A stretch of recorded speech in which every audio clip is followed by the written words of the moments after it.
Hello, everyone, and welcome to another edition of Space Snacks. My guest today is Dr. Ilaria Cinelli. Hi, Ilaria. How are you doing? I'm doing great. Thank you so much. I'm Where? so happy to be here. Like I was following the Space Next and it was really interesting.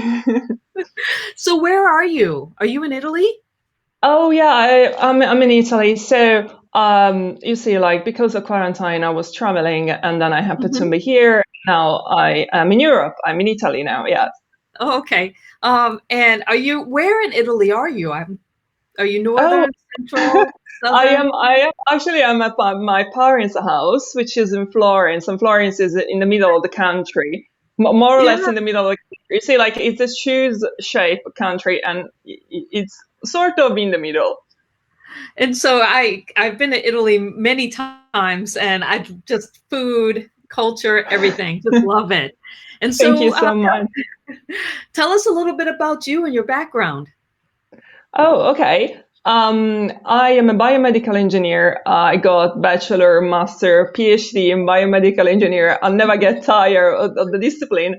But I also love space, and I've done a few works in space exploration. The majority of them are in the field of human factors, space medicine, and especially analogous missions. But now I'm trying to get involved in different activities. And the reason is because you see, space is very complex, but it is space. So there are billions of different aspects to account when you work in the space sector, and sooner or later then you gotta know more, so you have to educate yourself. This is what I'm doing. I'm trying to educate myself to enlarge my knowledge and to take the benefit. I just want to become a better expert and getting better throughout the years. Oh, yeah, there is. And that's one of the reasons why I love space so much, is because there are so many different aspects and you can always learn more. And so, with your degree in biomedical engineering, is what do you specialize in?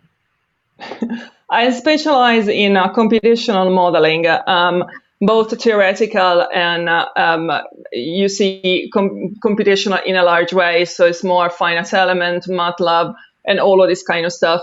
And this is used for running a simulation that can represent, like they can resemble part of the human body or any other part, but the given insights of like opportunity or experiment for investigating quantity or for reassembly quantity that cannot be studied with like tools of the labs. So it is really fascinating as a field. I'm really happy I got a PhD in that.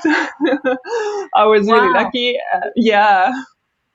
And so have you always had a love of space even when you were a kid? No, actually, no. I'll tell you the story. So basically, when I was a bachelor student and I was studying engineering, I love space. I keep like reading about astrophysics, but that was sort of like a personal thing. Like, but then when I was at the end of my bachelor and I was studying for one exam, and I couldn't have focus at all. I got bored. I didn't know what to do, and I have a commitment to my exam. So at that time, I was studying biomedical devices, and I asked a question myself. I was like, so why can I do surgeries on the moon? So is that the period of the life where a student trying to ask very challenging question just to face the professor. So I was I asked myself why surgery is not possible in space, and I was trying to answering so much like why there is the you see the fluid shift, the body rotation. There is no technology. Is it possible? Is it not? And from that day, I started to be really interested in the human body adaptation, in space medicine, and so on and so forth. And then it became, I actually fell in love with it. It's part of what I am now. That is awesome. And so, I was reading your bio and you've done so much and in such Thank a, you. I would say in a short period of time. And so when it comes to biomedical, you're the president of the Aerospace Human Factors Association. And so Correct. what is the association and what is it that you do?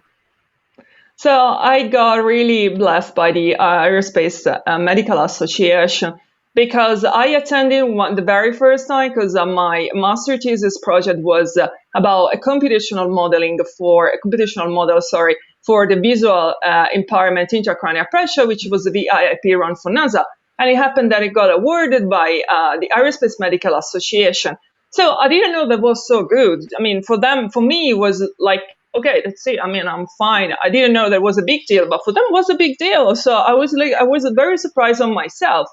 But then I got really lucky because I found so many mentors, and it helped me so much because in Italy there is an Italian Aerospace Medical Association, but it's a very closed field in a sense that in the United States, for example, you have more opportunity for students, and space medicine is also part of many is also part of the of many academia an institution, but in my country it is not.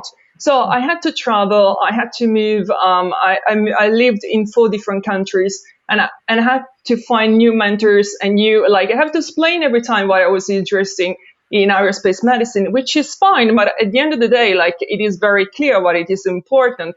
So you see, I started getting involved in the Aerospace Medical Association, and people, I really appreciate what I'm doing and my achievement, which make me really thankful for that. So I started getting involved in the Aerospace Human Factors Association, which I love them. Those people, I really love them because I'm one of the youngest one. So they try training me from any aspect of the life, which is really fantastic. I mean, I received mentoring from writing an agenda, for running meeting, from even understanding the consequences and the practicalities of the work, which is something that usually is not really clear when you study.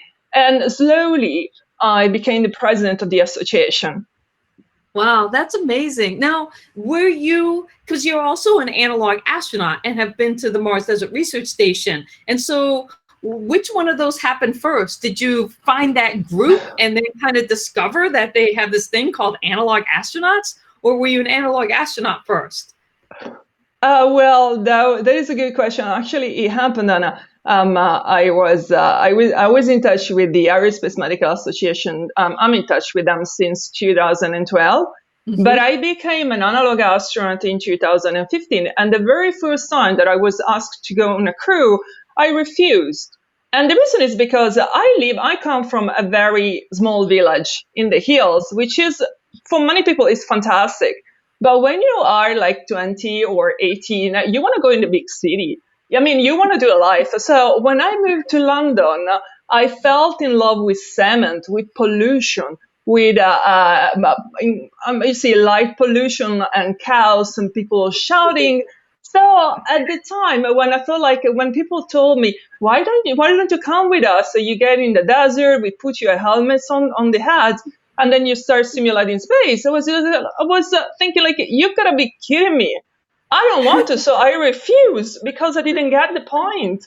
And then when I was in the desert, I felt freedom for the first time in my entire life. This is why I'm so thankful to the Mars Society and to the Mars Desert Research Station, because it's a feeling that I've never felt before. So, I'm totally fine. I'm so myself there while I'm running a mission. So in 2015, when they first asked you, you said no. But when did they ask you again? What mission? When did you end up actually going? So they pushed quite a lot. And I was kind of annoyed because it was just I say no, right? You got it. But then I was just you know what? I think in my life, I got to try everything. So I was let's go on a mission. Let's try. Let's figure it out. So I love this photo of you at the Mars Desert Research Station. And can you just tell us what this was like? This photo, you look so happy. Yeah, this is my happy picture at the Mars Desert Research Station, which is the desert. It's part of the desert that is nearby the hub. And it is one of the most popular from in my career because it appears in many newspapers. I'm not talking not just to Europe, but I'm talking about America and beyond. So I'm really, really happy. This is my happiness. So this is why I really wish for myself to at least be a candidate for the astronaut position, because it makes me happy. It makes me really complete. And I'm truly happy. I was really happy to be there. This is why I'm so thankful.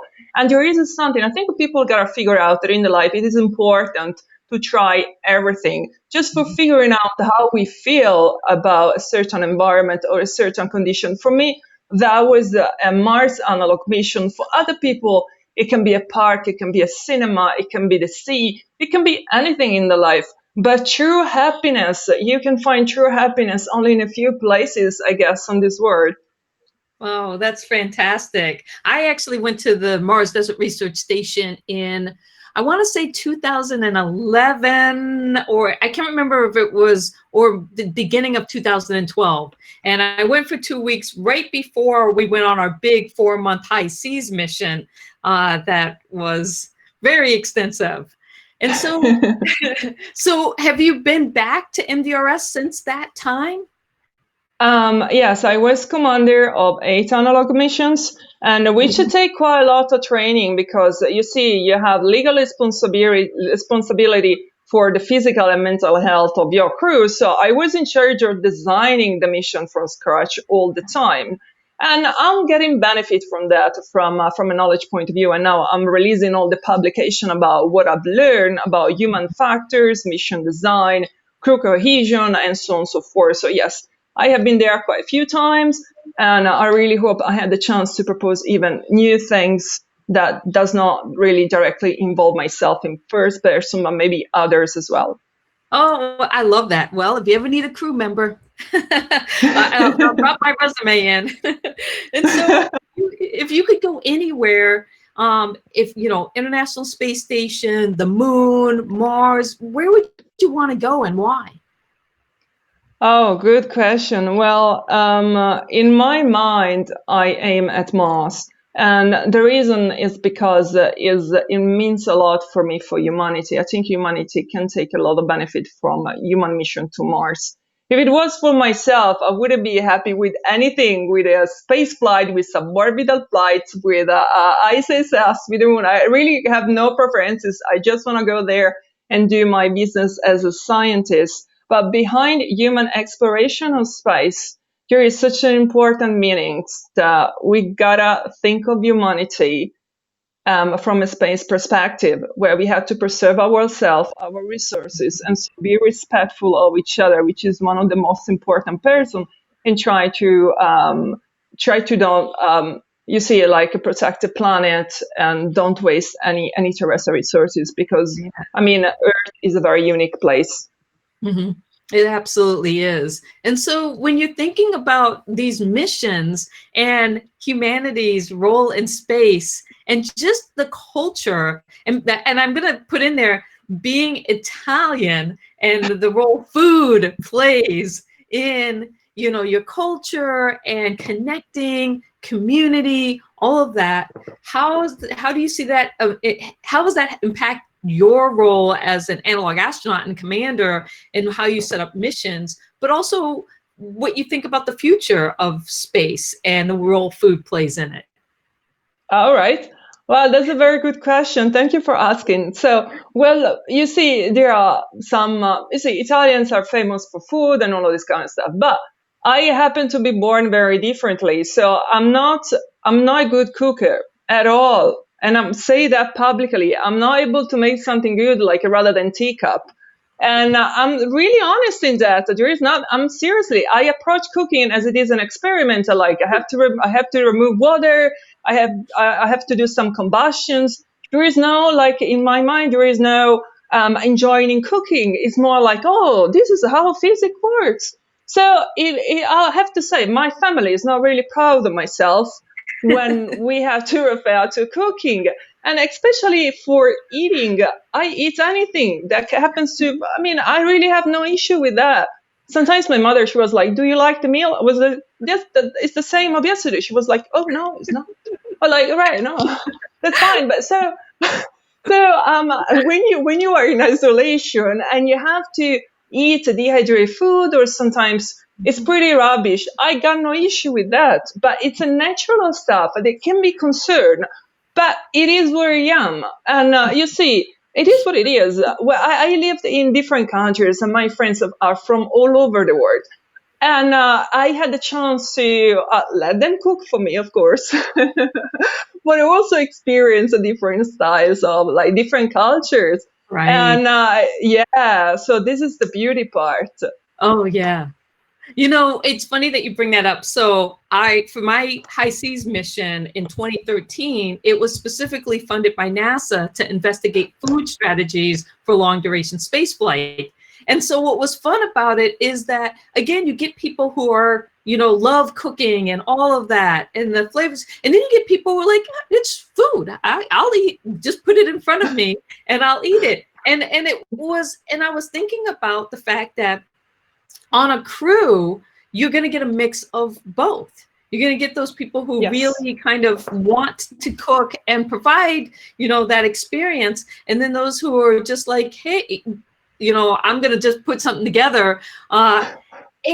And seeing, though, regardless if you loved cooking or you weren't a huge cook, when we sat down to eat, whatever it was, whether it was cooked by the person who was just like, I'm doing pasta, it's the easiest thing, pasta and sauce. One person, every time it was his turn to cook, he was like, pasta, sauce, because it was easy. And versus somebody like my friend Jahira, who would make these really complex dishes. It didn't matter when we sat down at the table because the community and the stories and just the connections that happened there. And I'm wondering if you had the same experiences at MDRS as an analog astronaut. True. It's the more like for analog missions. It really depends, like if you train the crew in person before or not. But food, it's a social habit, and it helps it helps crew cohesion because they had the chance to interact with nutrition.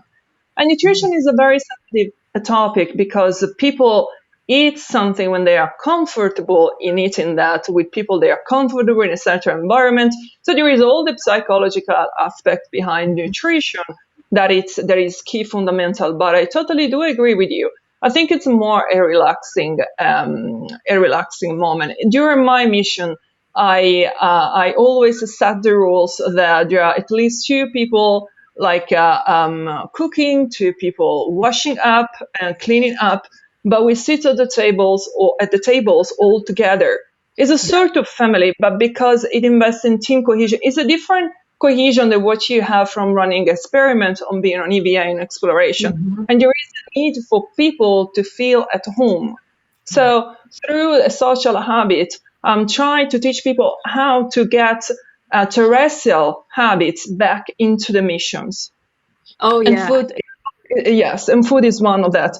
You see, the difficult part for human space exploration is that we do love terrestrial resources and all the natural things, but it is a slow process for having them on the mission, on the real space missions. Therefore, we gotta balance how we are gonna use the terrestrial resources. It can be salad, it can be water, it can be anything. So we have to love terrestrial resources, and we do love, but we have to be really careful, and we need to mix them with whatever is a very synthetic food. Yeah, I totally agree. And so I want to ask you about the United Nations and the fact that you're part of the Space4Women. So can you tell us what that is and how you became involved? Sure. So the Space4Women Network is an initiative run by the United Nations Office for Outer Space Affairs, and it is meant to advocate for gender equality and gender empowerment. So the reason for which I wanted to get involved in this activity, and I'm really, really thankful to UNOOSA for having me as a mentor and role model, is that I experienced myself inequality and gender. You see all of these difficulties that comes from being a woman, being a contest, being an immigrant. because I have been an immigrant on 4 different countries and I had to start from scratch. So what I found out is it doesn't really matter how many degrees you have, but when you move to a country for working, then you have to start from scratch anything in that society because it's a different culture. And it's not really simple as it seems, because it is easy to experience discrimination and many other things. So I thought, like, well, I am in the position now that I have been through quite a few things in my life, to put my face and to advocate for gender equality in the space sector, because there is the need. And the reason for which I'm doing that is a very scientific and very simple. Space missions need a mixed gender in-flight crew for being successful. So having a woman on a space mission, regardless of the ethnicity, is a scientific need for guaranteed success in space. Therefore, I think, transfer space culture back to Earth. In space, this is something very common and is now being accepted, but we need to transfer this approach to offices and university, which is really important, because people we need to integrate the genders. So men and women gotta work together in harmony. It is not a competition about women and about men. We are investing in supporting women because they have been they are a step back compared to the place that is held by men. But it is not. It's not something. There is a contrast. We are not comparing. We are not fighting against men. We are investing in integration of resources, which is the human capital of all of this discussion. Oh, I love that. And I went back to high seas for an all-female mission called Sensoria. And again, it was about bringing the women narrative to the forefront of space exploration, because it hasn't been before. And so a lot of people were like, wait, are you anti-men? Are you not, and it was like, no, men can be a part too. But this was just to symbolize that we as women can play an important role, leadership, all of these things, empowerment, and more importantly, not competing with each other for the one role there often is, right? Because in the past, they would be like, okay, we need one female, and we'd all be like, and being like, no, there's enough room for all the men and all the women to come together and for all of us to work successfully to create the future that we want. And so that's really important. It is, indeed it is.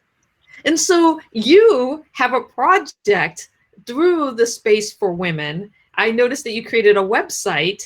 And can you tell me about your inspiration for this and what you're doing?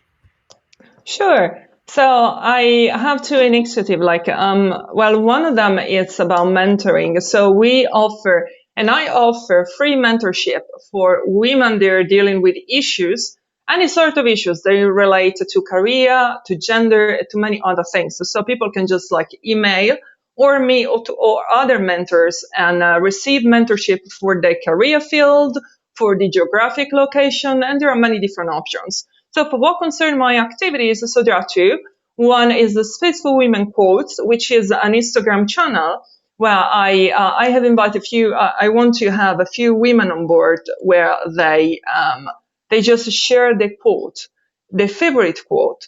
And it's not just for example, never give up, but it's teaching them how you figure out that sentence is so powerful and has been so powerful in your life for moving through all the difficult times. And then, of course, it is a way, you see, to identify Space4Women. They are willing to share some achievement, because sometimes mentees do not know what they are supposed to do and what they're going to tell to the mentor. All right. So they need to have lesson learned in order to think about their life so that we can even help them. Then the other project is the unspoken. So I want to write a book, and I would like to receive self-identified women of the space sector and any supporter that is willing to write chapters for about any difficult time in their life, and they can do that anonymously or with their name written on, and it is important. And the reason is because I think anonymously is even more important, because we cannot actually talk officially about the really bad stuff that happened, because sometimes Right. we can't because of our office, because of our duties, because of our image, and so on and so forth. But we can share them in a way that you see, our name will not appear, our employee will not appear, but we report black and white that there are many cases of gender inequality in the space sector. And this is a proof that needs to be done and needs to be out, because it is needed. I think it becomes a social need. And I wanna do that, because more women needs to be educated, needs to know that there are others who got in trouble, but then they come out with a very good lesson learned, and they knew what to do, and now they are fine. Yes. So I love that. That is really good and really powerful, especially, it resonates with me because in the United States, we've had obviously the big Black Lives Matter. And also there's been a couple of other initiatives that have come out, Black in STEM, and then Black in Nature, and then Black in the Ivory, which is all about people of color in higher education and learning and their stories. And kind of the ripple effects. And so, I'm very sorry. Yeah, I'm very sorry about all of that, whatever happened, because we are looking at United States, not just Italy, but all the world. right. And we are very close to any of those who really are sorry, who felt in trouble, who are hurt, because it can happen, but not all the people with different ethnicity will support that. So. Yeah. You see. So important. And thank you. And one of the things that I found was that trying to figure out how to leverage my voice, because I was brought up to not step out of line, to not say, even if I'm not being treated the way I should be, well, there are consequences if you speak out, especially as a Black female. And just trying, when you talked about being able to be anonymous and tell your story. Yes. Because you're so worried about what the backlash might be if you share your story and people know and can place you and the person you're talking about or the situation, because we like to blame victims a lot of the time. And so I think what you're saying about having that anonymous kind of option is so powerful, so that these stories can be told and that we can get them out there so that people can learn from our experiences. So thank you. Did I freeze on you? I hope not. Yeah, I think I lost you. I've lost you. You say, I lost the word which is anonymously, but. Oh yeah, I love the fact that it's you're doing this anonymously, because it gives people a chance to tell their story without fear of backlash or kind of retaliation. That's the thing. Like, I experienced myself that all of these, there are platform, I would say in a very general way, platform in work environments. They are supposed to advocate for women. They are experiencing such troubles, and that do not work. Right. Nobody say that those platforms work. For example, when it happened that you experience inequality in a company, in a university, and everything, they say probably this person has experienced such and such and such.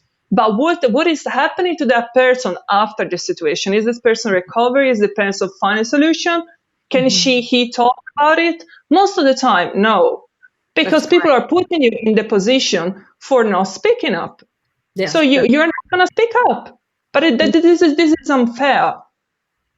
You're absolutely right. And so I applaud you for the position that you've taken and the steps that you're making to try to make space a safe place for women and for their stories and quotes to get out. That's so great. Thank you so much. You're more than welcome to join, and any other of your network are more than welcome to join. We need support from a very large community, especially those who has a message to share, which is very.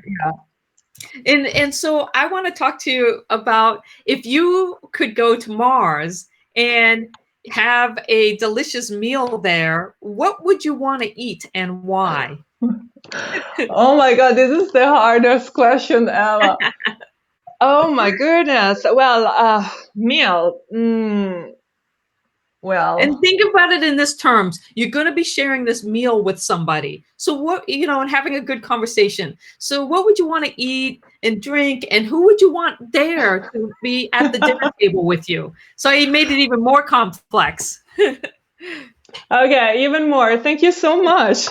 Such a No problem. kindness. No pressure. So I want to have a singer because I love music, and I want to have something like Bruce Springsteen or the full band of the Alter Bridge hard rock with me because I love music.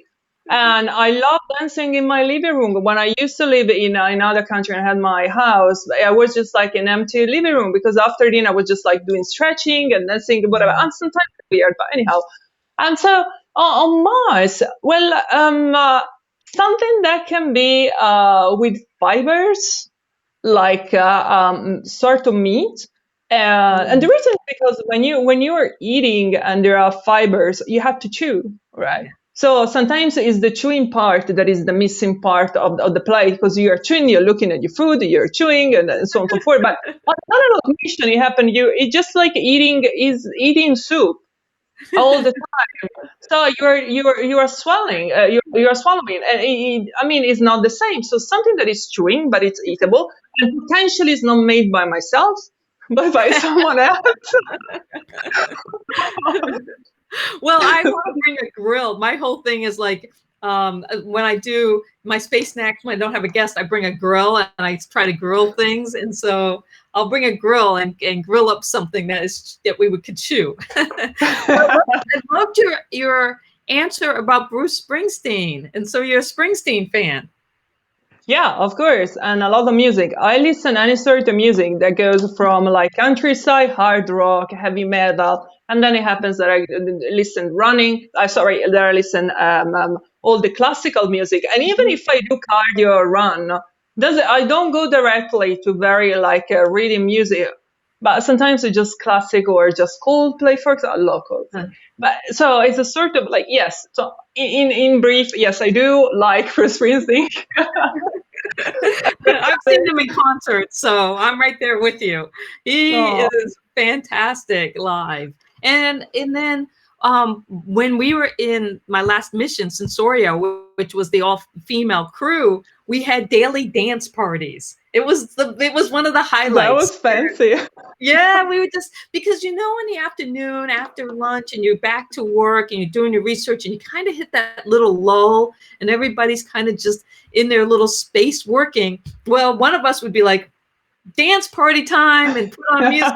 We'd all get up and come together and we'd be dancing around. And it really just connected us in another way that only music can do. Music and moving your body like that can do. Yeah. Yes. It is fascinating the really the benefits of that the music can have in isolation. Oh, I know. I totally But understand. I'll make an example.